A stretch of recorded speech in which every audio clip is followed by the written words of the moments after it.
And Pink Light asks, why Roman Catholicism and not Eastern Orthodoxy? Yeah. So that honestly is an area where I should have made more explicit the connection between that and Pope Peter.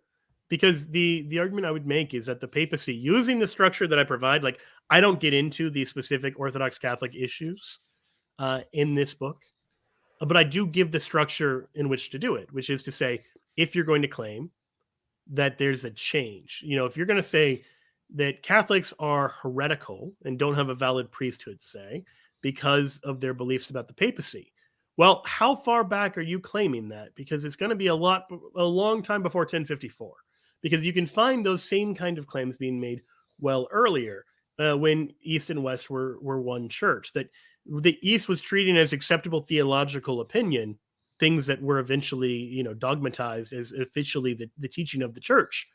Well, if those weren't acceptable theological opinions, if they were in fact heretical, then you're not just calling into question the early Western church fathers, you're also calling into question the early Eastern church fathers who tolerated what turned out to be this unacceptable heresy that cut us off from Christ. So that would be, I'm very much oversimplifying what would obviously be a much bigger kind of conversation.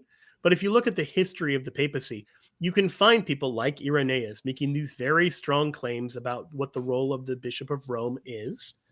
And then you find a general acceptance that this is something you can hold. At the minimum, you find an acceptance that this is something you can hold and still be a Christian in good standing.